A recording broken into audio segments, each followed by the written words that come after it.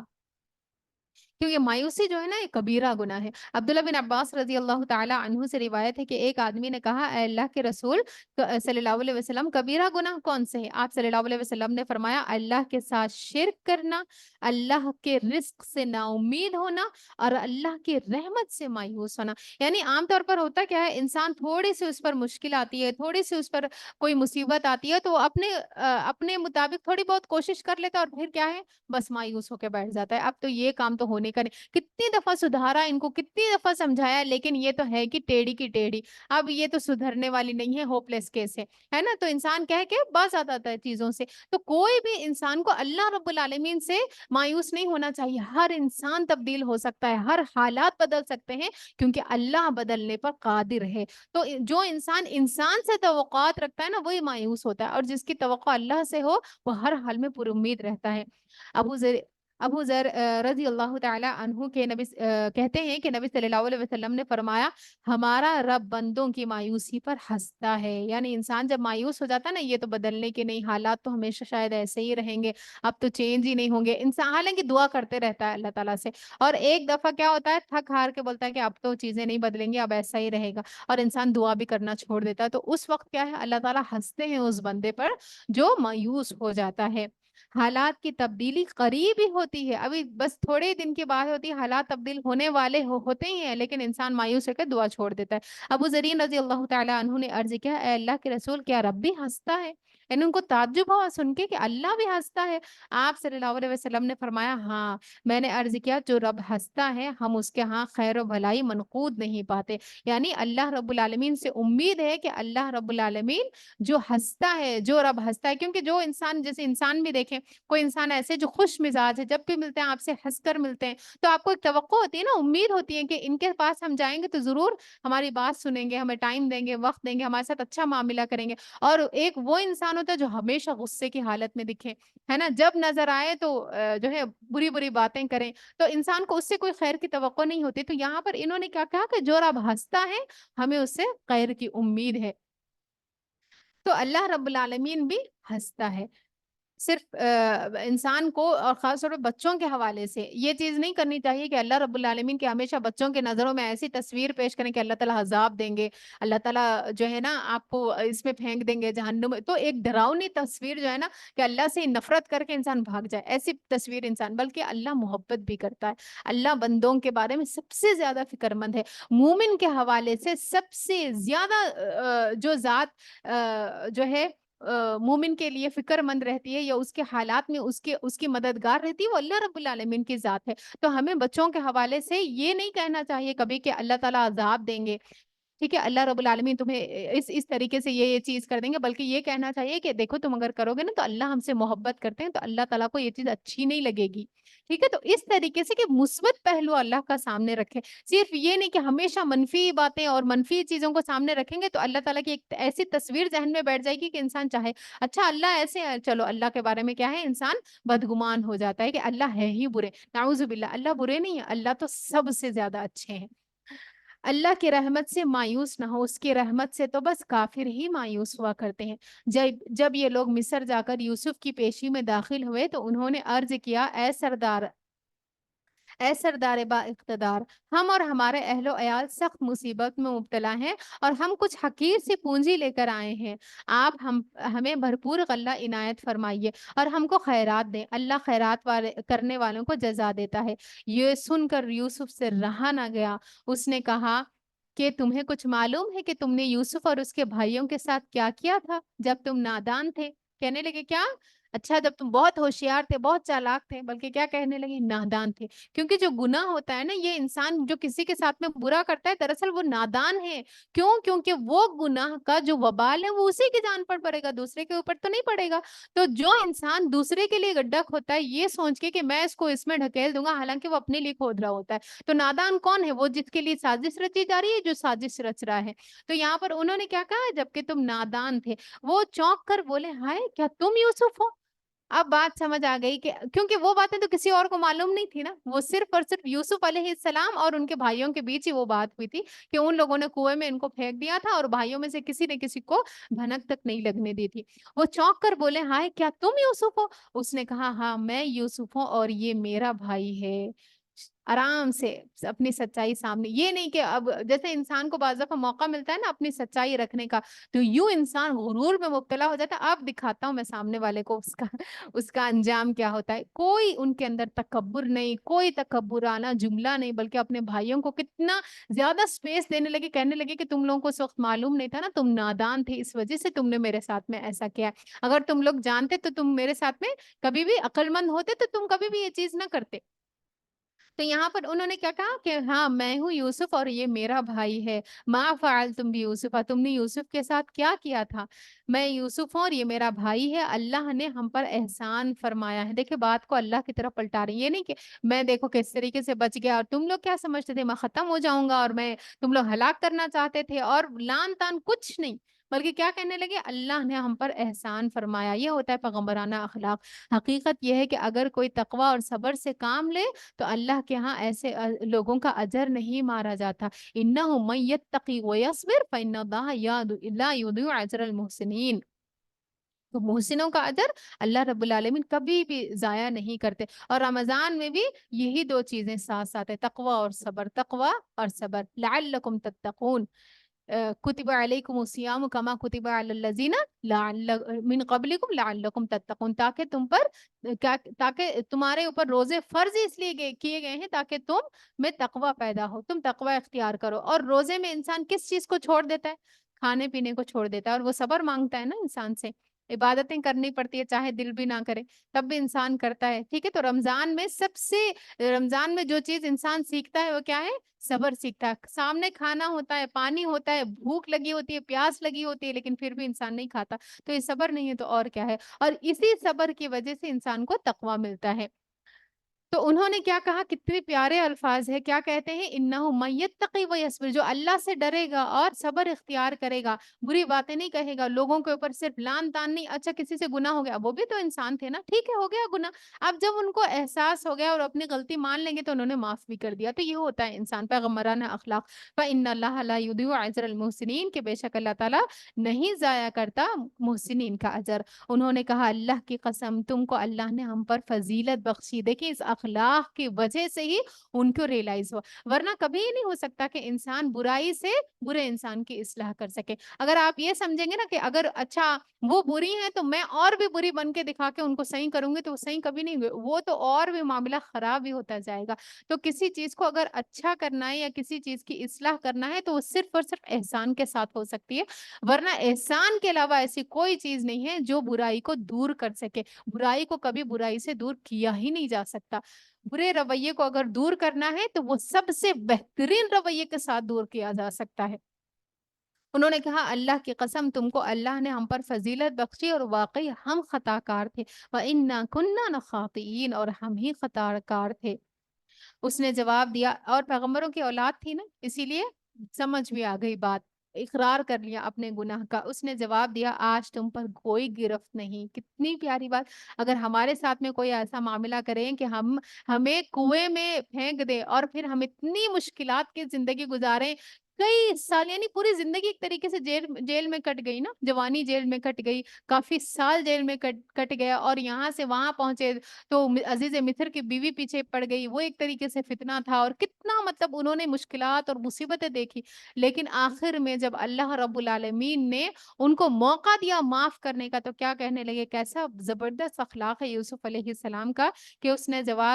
جواب دیا آج تم پر کوئی گرفت نہیں، اللہ تمہیں معاف کر دے۔ وہ سب سے بڑھ کر رحم فرمانے والا ہے۔ اس نے جواب دیا آج تم پر کوئی گرفت نہیں، تو یہ پیغمبرانہ اخلاق ہے، پیغمبر ایسے ہوا کرتے ہیں کیا کہ بڑی سے بڑی غلطی کو معاف کرنے کے لیے اتنے بڑے بڑے دل ہوا کرتے ہیں، اور یہی اخلاق انسان کے اندر آتا ہے اگر انسان پیغمبروں کی تابعداری کرتا ہے۔ جب انسان بدلہ لینے کی پوری قدرت رکھتا ہو اور قدرت رکھنے کے باوجود بھی معاف کر دے تو وہ ہوتا ہے اصل معاف کرنا۔ وہ سب سے بڑھ کر معاف کرنے والا ہے۔ جاؤ میری یہ قمیص لے جاؤ اور میرے والد کے منہ پر ڈال دو، ان کی بینائی پلٹ آئے گی، اور وہ اپنے سب اہل و عیال کو میرے پاس لے آؤ، اور اپنے سب اہل و عیال کو میرے پاس لے آؤ۔ یعنی ایک کرتا جو کہ جس سے یوسف علیہ السلام کی برات ہوئی تھی، اب وہی ایک کرتا جا رہا ہے ابا جان کے پاس، کس لیے کہ ان کے آنکھوں پر وہ کرتا ڈالا جائے یوسف علیہ السلام کا، اور اس کے ذریعے سے پھر ان کی آنکھوں کی وہ روشنی جو یوسف علیہ السلام کو یاد کرتے کرتے روتے روتے چلی گئی تھی وہ اس سے واپس آ جائے گی۔ اب یہاں پر سمجھنے کی چیز یہ ہے کہ کرتے میں کچھ نہیں ہے، اصل چیز تو اللہ کی ذات ہے نا۔ اللہ رب العالمین ہی تھا جو کہ آپ کی برات کی تھی اس وقت، ٹھیک ہے، اور اب بھی اللہ رب العالمین ہی ہے جو اس بینائی کو اس جو ہے اس کو دوبارہ سے درست کر رہے ہیں۔ تو بعض اوقات کیا ہے ہم دیکھتے ہیں کہ ایک چیز سے کہیں سے کوئی خیر ملتی ہے تو انسان جو ہے اب وہاں سے کوئی شر انسان کو ملتا ہے تو پھر خیر کی توقع ہی نہیں ہوتی، ایسا نہیں ہوا کرتا۔ جہاں سے آپ کو خیر ملی ہے وہاں سے پورے امکانات ہوتے ہیں کہ آپ کو شر بھی مل سکتا ہے، اور جہاں سے شر ملا ہے وہاں سے پورے امکانات ہوتے ہیں کہ خیر بھی مل سکتے ہیں۔ تو کسی سے بھی انسان کو اس طریقے سے بالکل کٹ نہیں جانا چاہیے کہ اب اس سے تو حالات درست ہو ہی نہیں سکتے، اور یہ بھی نہیں ہو سکتا کہ کوئی انسان اس طریقے سے سمجھے کہ اچھا اب اتنا ہمارے کلوز رشتہ ہے کہ ہمارے اندر کبھی کوئی برائی آ ہی نہیں سکتی، بلکہ حالات اور اللہ رب العالمین دلوں کو پھیرتا رہتا ہے۔ تو اسی وجہ سے انسان کیا ہے نیکی اور برائی دونوں ہی کا کریڈٹ، یا اچھے اور برے دونوں ہی کا کریڈٹ اللہ رب العالمین کو دے۔ کیا کہے لا حول ولا قوت الا باللہ، میرے اندر کوئی قوت نہیں ہے کہ میں کسی کی اصلاح کر سکوں یا کوئی چیز کو ٹھیک کر سکوں، یہ اللہ رب العالمین ہے جو قوت کا مالک ہے۔ جب یہ قافلہ مصر سے روانہ ہوا تو ان کے باپ نے کنعان میں کہا میں یوسف کی خوشبو محسوس کر رہا ہوں۔ یہاں سے نکلے ہی تھے قافلے والے کہ اتنی محبت تھی شدید دل میں کہ خوشبو وہاں تک پہنچ گئی۔ کہنے لگی کہ میں یوسف کی خوشبو محسوس کر رہا ہوں، تم لوگ کہیں یہ نہ کہنے لگو کہ میں بڑھاپے میں سٹیا گیا ہوں۔ گھر کے لوگ بولے خدا کی قسم آپ ابھی تک اپنی اسی پرانے خبر میں پڑے ہوئے ہیں۔ پھر جب خوشخبری لانے والا آیا تو اس نے یوسف علیہ السلام کا قمیص یعقوب علیہ السلام کے منہ پر ڈال دیا اور یکایک اس کی بینائی لوٹ آئی۔ تب اس نے کہا میں تم سے نہ کہتا تھا میں اللہ کی طرف سے وہ کچھ جانتا ہوں جو تم نہیں جانتے۔ یعنی اللہ رب العالمین محسنین کا اجر ضائع ہی نہیں کرتے، ان کو پورا یقین تھا کہ میں نے اپنی زندگی میں لوگوں کے ساتھ احسان کیا ہے، اللہ رب العالمین کی فرما برداری اس کی تابعداری میں زندگی گزاری ہے، ایسا ہو ہی نہیں سکتا کہ اللہ تعالیٰ مجھے ضائع کرے یا میری اولاد کو ضائع کرے۔ سب بول اٹھے ابا جان آپ ہمارے گناہوں کی بخشش کے لیے دعا کریں، واقعی ہم خطا کار ہیں۔ سمجھ آ گیا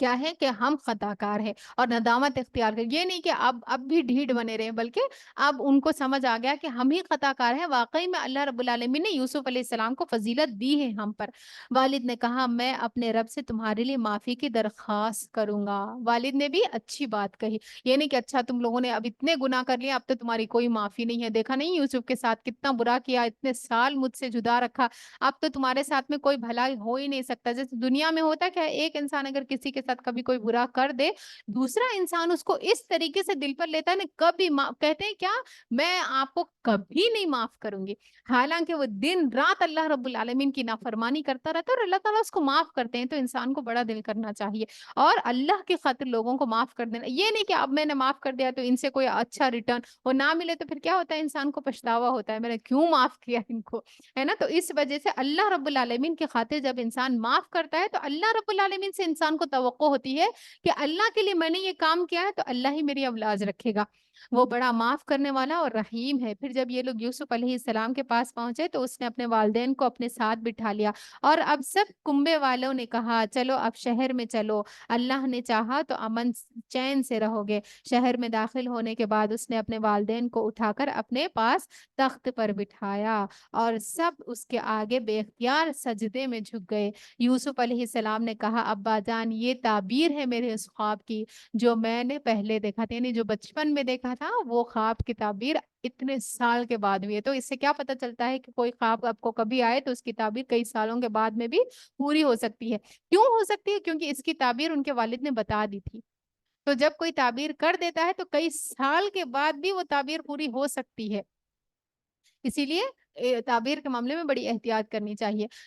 کہتے ہیں کہ میرے رب نے اسے حقیقت بنا دیا، اس کا احسان ہے کہ اس نے مجھے قید خانے سے نکالا اور آپ لوگوں کو صحرا سے نکال کر مجھ سے ملا دیا، حالانکہ شیطان میرے اور میرے بھائیوں کے درمیان فساد ڈال چکا تھا۔ کتنی پیاری بات، کہنے لگے شیطان تھا جس نے سب کچھ کیا، حالانکہ ہے ہی وہ جڑ نا، وہی ہے جو رشتوں کو کٹواتا ہے، وہی ہے جو دلوں میں نفرتیں ڈالتا ہے، وہی ہے جو وسوسے ڈالتا ہے، وہی ہے جو خوش ہوتا ہے۔ اور خاص طور پر میاں بیوی کے اندر جب اختلافات ہوتے ہیں اتنا خوش ہوتا ہے، اتنا خوش ہوتا ہے، اور شیطان ابلیس کیا کرتا ہے اس شخص کو جس نے میاں بیوی کے درمیان اختلافات ڈالے ہوتے ہیں، تو پھر اس کو کیا کرتا ہے، اس کی مدح کرتا ہے، اس کی تعریف کرتا ہے، اس کو تاج پہناتا ہے۔ تو اختلافات جو ہے نا وہ ہوتے ہی شیطان کی طرف سے ہے۔ تو انسان کو کیا کرنا چاہیے، اللہ رب العالمین کے سپرد معاملوں کو کر ظاہر حالات کو مد نظر رکھتے ہوئے چیزوں کو درگزر کر دینا چاہیے۔ واقعہ یہ ہے کہ میرا رب غیر محسوس تدبیروں سے اپنی مشیت پوری کرتا ہے، بے شک وہ علیم اور حکیم ہے۔ شہر میں داخل ہونے کے بعد اس نے اپنے والدین کو اٹھا کر اپنے پاس تخت پر بٹھایا اور سب اس کے آگے بے اختیار سجدے میں جھک گئے۔ یوسف نے کہا ابا جان یہ میرے خواب کی تعبیر ہے جو میں نے پہلے دیکھا ہے۔ کہتے ہیں کہ 40 سال بعد اس کی تعبیر، یعنی اتنے لمبے عرصے کے بعد میں وہ تعبیر پوری ہوئی تھی، اور آپ لوگوں کو صحرا سے لا کر مجھ سے ملایا، حالانکہ شیطان میرے اور میرے بھائیوں کے درمیان فساد ڈال چکا تھا۔ واقعہ یہ ہے کہ میرا رب غیر محسوس طریقوں سے اپنی مشیت کو پوری کرتا ہے، یعنی بعض اوقات بظاہر حالات دیکھنے میں کیا ہے بہت ہی تکلیف دہ ہوتے ہیں، لیکن ان کے اندر بھی انسان کو نہیں پتا ہوتا کہ اس کے لیے اللہ رب العالمین نے کیا کیا چیزیں چھپا رکھی ہے۔ دیکھا جا رہا ہے تو ایک بچہ جو نکالا جا رہا ہے، والد سے دور کیا جا رہا ہے، لیکن اللہ رب العالمین نے ان کے لیے مصر میں اتنی زبردست جو ہے ایک طریقے سے شاہانہ زندگی ان کے لیے لکھ رکھی، تو اور وہ نہ ہوتی کبھی بھی اگر وہ اپنے گھر سے اپنے والد سے نہ بچھڑتے تو کیسے مصر پہنچتے۔ تو اور جو حکمت اور علم آپ کو دیا جانا تھا، جو پیغمبری پر آپ کو بٹھایا جانا تھا، جو آپ کے اوپر جو جس منصب پہ آپ کو فائز کیا جانا تھا، اس کا تقاضا بھی یہی تھا کہ ان کو ان حالات سے گزارا جائے، کیونکہ جب انسان بہت سخت حالات اپنی زندگی میں دیکھ لیتا ہے نا تو اس کا دل بہت وسیع ہو جاتا ہے، اتنا وسیع ہو جاتا ہے کہ دوسرا انسان اندازہ بھی نہیں لگا سکتا، وہ کسی بھی چیز سے اوپر اٹھ کر پھر لوگوں سے معاملہ کرتا ہے۔ اور یہ ضروری ہوتا ہے خاص طور پر دین کا کام کرنے کے لیے، کہ انسان دنیاوی چیزوں سے، دنیاوی